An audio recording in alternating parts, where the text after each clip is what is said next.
Thank you very much, and welcome everyone, and thank you, Iftikhar. My focus is Southeast Asia, so I have been very interested to explore these papers and the rich and compelling arguments made in this first panel of 3 papers. So without further ado, I would like to introduce the first speaker, and then I'll introduce each of you in turn, and try to be a good timekeeper, but when papers are compelling, it's hard for me, so I will raise my hand with 5 fingers if you have 5 minutes left to give you a sense, and then the fingers will diminish. Hopefully not my fingers. But. All right, so welcome all. The first paper I'm very happy to introduce will be presented by Emily Ye, who teaches geography at the University of Boulder, Colorado. Her paper entitled The Complexities of Climate Displacement in Mustang, Nepal, on the margins of South Asia, as you will. Many margins, many centers. And Emily Ye is a professor of geography at the University of Colorado, Boulder, the author of Taming Tibet, Landscape Transformation, and the Gift of Chinese Development. So please welcome Emily Ye.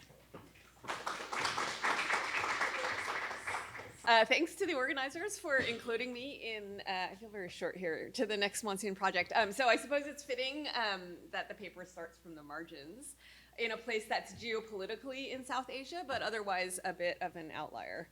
And that is, I'll be talking about the culturally Tibetan area of Mustang on the Tibet-Nepal border. And specifically, I'm going to focus on Upper Mustang, which is a high-altitude desert with an average precipitation of about 250 millimeters in the rain shadow of the Himalayas, and it thus does not actually experience the monsoon. Right. So here's a map to situate us. So this is Mustang here, kind of, sticks into the Tibetan Plateau past the Himalayas. So Mustang was a district that was created in 1962. It stretches from temperate forest regions all the way up to the border of Tibet. It's divided administratively into Lower and Upper Mustang, with the border at Kagbeni, seen here, which is on the banks of the Kali Gandaki River. Much of, and this is, you're seeing it from the north looking southwards, much of Upper Mustang was formerly the kingdom of Lo, which was founded in the 14th century with strong ties to monastic centers in southern Tibet. It was officially incorporated into Nepal in 1789, but remained a largely autonomous Buddhist kingdom. And it's also served as a major corridor for trans-Himalayan trade, linking the Tibetan plateau to the Indian subcontinent.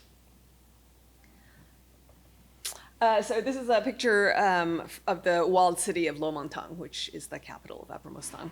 In 1961, the Tibetan Resistance Army, Chushi Kangdru, was set up its base in Upper Mustang, and the geopolitical tensions that resulted led to the closure of the border and thus the disruption of trans-border livelihoods based on pastoralism and trade.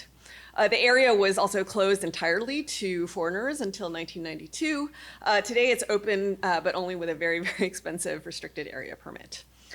In 2008, the last official king of Lo was stripped of formal power, but the royal family continues to exert strong influence in a highly stratified society. And Upper Mustang has been marginalized through lack of state services of education, healthcare, and transportation. And in fact, the road through Upper Mustang was only completed around 2015, and they only got grid electricity and phone service around 2018, so really quite recent. So the signs of anthropogenic climate change are abundant in Mustang. This past summer, I visited Kagbeni, which is shown here, the Yak Donalds. But in August, a few months later, these 2 pictures at the bottom show that Kagbeni was devastated by flooding, which washed away 29 houses and displaced more than 150 people. The effects of climate change are also pronounced in agriculture, and these are represented in the right. The region is known for apple cultivation. It's been called, the town of Marpa is called Nepal's apple capital. It's also known for its apple brandy. But higher temperatures, shifting precipitation patterns have brought pest infestations, a significantly lower yield, and detrimental impacts on the taste of the apples. And throughout Lower Mustang, I heard accounts of lack of snow in the winter and too much rain, unseasonable rain in the late spring and summer. In Upper Mustang, by contrast, it's the lack of winter snow that has led to decreased pasture quality and insufficient fodder, weakening livestock, which then are very vulnerable to predation as well as the occasional snowstorm. Jackals are now found in the region, a predator previously unknown to the area. Many households have given up herding entirely, given the high economic losses when livestock die. So the household that lives in this tent, this is a Tibetan exile household, say they keep far fewer goats and yaks than in the past and have had to buy supplementary corn feed for the last 10 years. Now, though younger Mustangis tend to attribute these changes to anthropogenic climate change, older Mustangis tend to discuss flooding and drought as the product of excessive construction of roads. Too much turning over of the land or disruption of the land angers the territorial deities, including the Shita, or which translate as the owners of the base. One man said that the reason the rain and snow no longer come when they're needed is because of pollution from cars, dozers, and tractors. These, he said, are all demerits, or dikpa, and the pollution forms a set of obstacles or hindrances, a term often used in relation to obstacles on the spiritual path, which causes the weather to not be right. Another argued that people in the past had more fortune, but that this fortune had run out because of the greedy sales of consecrated statues or antiquities. And in Day, another man explained that disturbing the Nyen, which are creatures that reside in trees, and Nagas or Lu in water, lead to flooding and drought. So it's in this context that the former residents of Samsung and Day, two small villages in Upper Mustang, have been described as Nepal's first climate refugees, given the wholesale resettlement of both villages in the face of drying springs and declining meltwater, glacial meltwater streams used for agriculture. Climate migration is already happening, reads one headline. Another, Refugees Within the Nation, has a story that reads, quote, "Deceived by nature, Day Village is on the verge of becoming a ghost village. Its people are becoming refugees of climate change."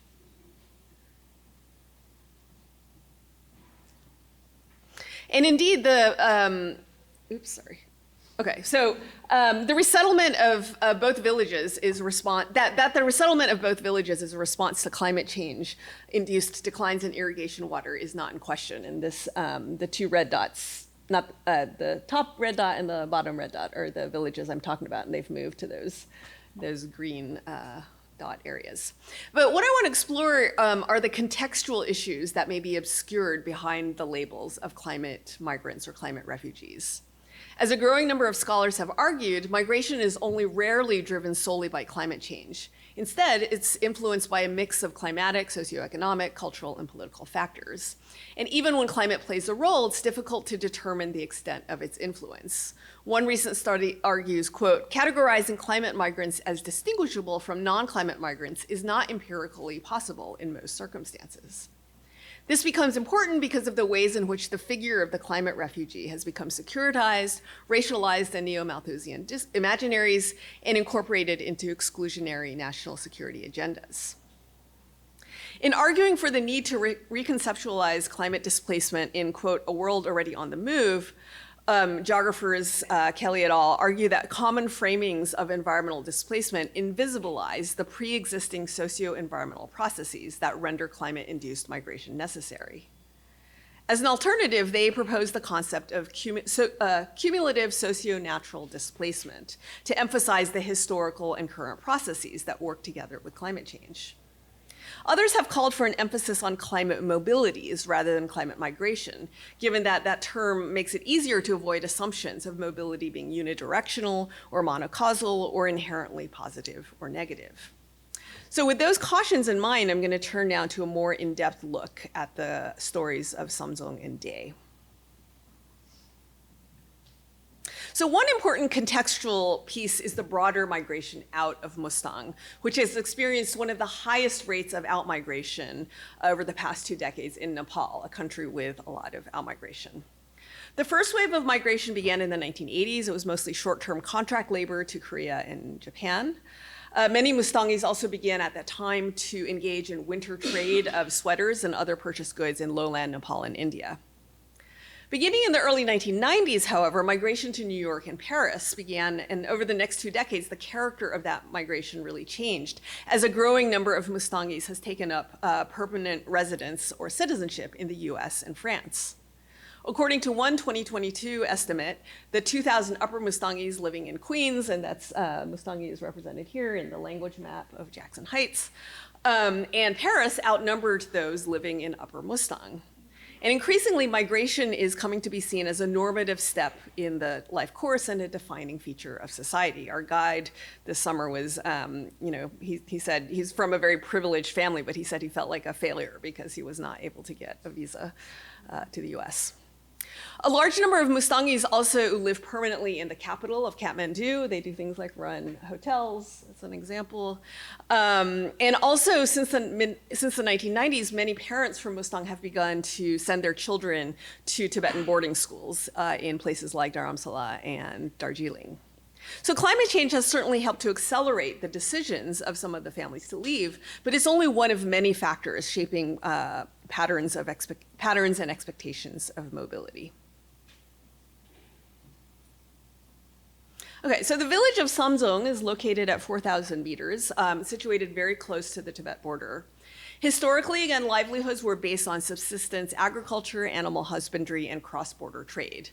The closure of the border led to greater reliance on livestock and fields, which have been affected by climate change. By the mid-1990s, roughly half of the village's fields had to be abandoned due to lack of irrigation water. And there are also significant risks of flooding and landslides. Notably, however, these problems are not only of recent provenance. French anthropologist Michael Pizel wrote the following about his visit to Samzong in 1964, quote, "In recent years, erosion of the vertical cliffs that rose just above the settlement had, after storms, caused torrents to run right through the center of the village, washing away some houses and tearing up the small fields at the river's edge. The headman told me that the village had sent a delegation to the king of Mustang asking for new land to be allocated to them in which they could move the village. The king had replied rather harshly, quote, 'Even if your houses are destroyed and you have to live in tents, you must remain on your lands to guard the frontier,' end quote. I shall never forget the fear of the people of this, the poorest and most isolated village of Mustang. The settlement did not even have a monastery. In the past, its place of worship, having been Kojuling, the now inaccessible, due to erosion, hermitage we had seen the day before," end quote. So the desire to move is not entirely new. Furthermore, archaeological and historical studies alike show across Upper Mustang that communities have moved for centuries, if not millennia, in response to shifting land and water, making and remaking settlements. What is new, it seems, is less the need for settlements to shift and more the new political economic imperatives that have reshaped both livelihood possibilities and aspirations. Among those aspirations is also infrastructural connection, the lack of which was another main motivation for the resettlement. Before the move, the village had no health post and only one small school with 1 teacher and 3 students. The 4 to 5 hour walk to the nearest health post made access to healthcare very difficult. So in 2012, the village counted 17 households and a total of 83 people. Of these, 22 lived permanently out of the village in Kathmandu, Pokhara, or India. There was also no tourism infrastructure, unlike in most settlements in Upper Mustang, because its proximity to the border meant that foreign trekkers were not permitted to stay overnight. So again, a lack of a potential income source as well. So in response to this situation, the village approached 3 other communities in Upper Mustang requesting that they be granted a place for them to move to, but they were rebuffed by each one. After this, they approached Lama Ngawangunga Bista, a highly influential religious figure, head of an NGO, and a local politician, who advised them to approach the king about their predicament. The king granted them a village, granted the village an area of land called Namashung, which is shown here, located about 8 kilometers southwest of their old village and between 2 other villages. So as you can see here, the land was strewn by large boulders, the result of two glacial lake outburst floods that occurred in 1984 and 1987. With his social capital and transnational connections, the Lama enlisted the help of a Swiss NGO, which then worked with a university in Switzerland to conduct geohydrological, socioeconomic, and risk assessments in their old and new villages, resulting in the decision to move. And he also enlisted the support of a Swiss photographer to raise funding for the project. The money raised by the photographer and the NGO were used for clearing boulders, as you can see here, and debris, as well as to purchase timber for the construction of new houses. Villagers themselves did a great deal of the labor of clearing the boulders, also transporting goat dung, by foot from their old pastures to fertilize the new fields, and also building the houses, all of which were constructed in the same size and shape, overseen by the NGO. Thus, it is in addition to the economic costs of climate adaptation in the form of new houses and fields, there's a great deal of usually invisibilized labor required for it.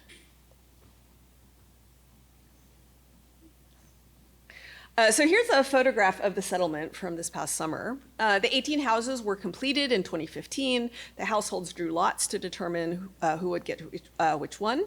Now, at that point, the houses were complete, the fields had been cleared, but the irrigation canals had not yet been finished. And so the households actually had to go back to their old settlement for crop cultivation.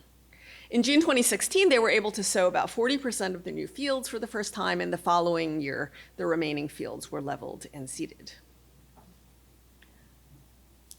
In the back of the houses, most families had built their own mud brick sheds for their livestock, such as shown here, and all but 2 of the 18 households were still raising goats in 2023, as they did before moving. And the goats are herded collectively, including in the winter in the pastures around their old village.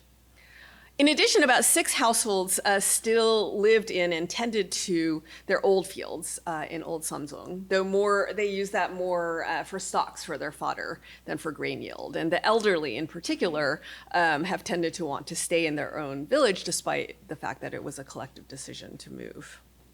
So one complication for Samsung has been the villages on either side of it, which were not consulted about the move because the land had belonged to the king. Well, there's no shortages of drinking or irrigation water. The neighboring villages are quite upset that the new house settlements are built right in front of their irrigation canals, the neighbors' irrigation canals. And so the people from Samsung tend to just do their laundry in the irrigation ditch rather than walk much further to theirs. And they say that the neighbors say that the water is no longer clean by the time it reaches their fields. And there are also unresolved resentments over competition for common land for grazing cows and yaks. So like Samsung, the village of Dae is often described as the most remote village in Mustang. Here too, severe declines in irrigation water availability led to the abandonment of 2/3 of the fields. In the year 2006, there were only 14 out of the 24 households that were considered part of the community that had any members living in the village. The others had migrated permanently to other villages in Upper Mustang, as well as to other parts of Nepal for wage labor and petty entrepreneurship, due again in part to agricultural productivity decline. So there was a village meeting that year that came to the conclusion that they should try to move to a new location so that members of all of the households could come back together again as a community. In other words, whereas climate change had the effect of scattering the households, the planned relocation was seen very explicitly as a way of reconstituting the community as such. However, as with Samsung, declining water supplies were not the only rationale for moving. Another key reason, again, was infrastructural remoteness, which made access to healthcare and economic opportunities difficult. As one woman stated, in fact, the desire to move had started with, quote, our fathers' fathers, but it was only now that they could turn the dream into a reality. Now, the households that moved out completely were all invited to participate in the plan, which was to move to a new location called Tangchung that is traditionally considered part of the village territory. All of the households decided to participate and have made financial and labor contributions, similar to those who had stayed. So the schematic here shows the plan that was developed at that time. So Tangchung is the circle in orange, where they were going to have settlements and fields. And they also wanted to use this large area in green by the banks of the river for an apple orchard, for income for the villagers to come back together to stay in one place. Here's a more detailed sketch of the plan. As with Samsung too, the villagers turned to foreign donors for assistance. One woman who played a key role, whom I'll call Tenzin, had just finished her 12th grade at a Tibetan boarding school. She came home just in time for the village meeting, and her older brother suggested that she use her education to help her community. After talking to the villagers and asking them, in fact, to sign a statement confirming that they did indeed all want to move, she approached her French sponsor, who had paid for her school fees, for help. The sponsor visited the village to check things out, and then in 2011 founded a small NGO in France that has been fundraising for Day ever since. Because of the rather small-scale nature of the French NGO's efforts, as of 2023, they still had not completed all of the houses at the new locations. And as a result, 7 households, mostly elderly people, still live in the old village. The rest were living in temporary houses that they had built in Tsawale, which is the place of the apple orchard, and that's shown here. They started building these in 2011. Some households are also split, with older people living in the old village and younger ones here.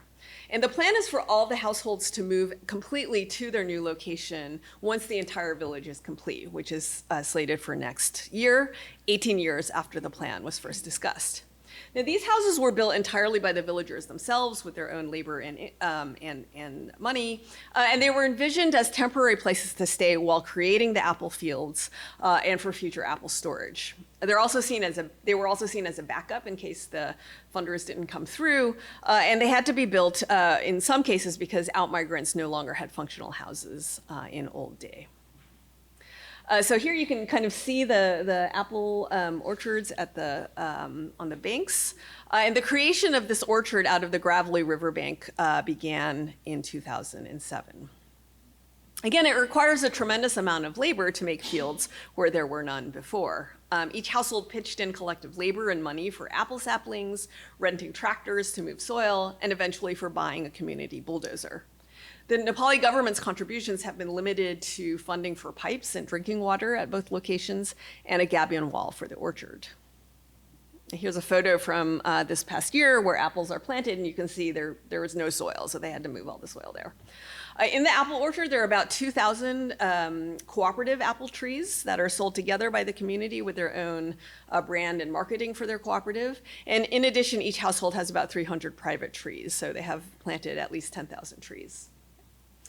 Here's a photo of the label, with the label of the cooperative. So despite the land being within village territory, and despite strong support of the local government for the move, the village still faces problems with property rights. Building cannot legally happen without land titles or permission of the National Land Commission, which villagers do not have. The NLC, in turn, does not have the authority to dictate resettlement in conservation areas like ACAP, the Annapurna Conservation Area Project, which encompasses the whole of Mustang. So the villagers have been trying for more than 15 years to navigate the labyrinth of bureaucracy that would be needed to help them obtain land titles. And as of 2023, they have not achieved success, leaving them in significant legal limbo. And there's one other aspect of the Day move that never appears in stories about climate change and yet is central to their livelihoods. So apple trees, again, are seen as the long-term income source to bring the community back together, and you saw that people moved back. But it takes 8 years for apple trees to fruit and at least 10 years for them to produce enough for the market. The first year of significant sales was not until 2019. So what did the households do for income in the 10-year interim? So the map here is a bit of a hint. The Dhammatakunda is a sacred lake for Hindus and the main source of the Gali Kandaki. Every spring, meltwater from it brings salograms to the area, highlighted here at main sources of fossils in Mustang. So salograms are fossilized ammonites found on the banks of the Kali Gandaki. They're considered a form of Vishnu in Hinduism and by pilgrims and practitioners to have divine agency. And there's a very lucrative business today in selling salograms to both tourists and pilgrims at the Hindu and Buddhist holy site of Muktanath in Lower Mustang, as well as in tourist areas of Kathmandu. Here's a photograph of 2 salograms outside a hotel under construction and a basket in a store in Boda.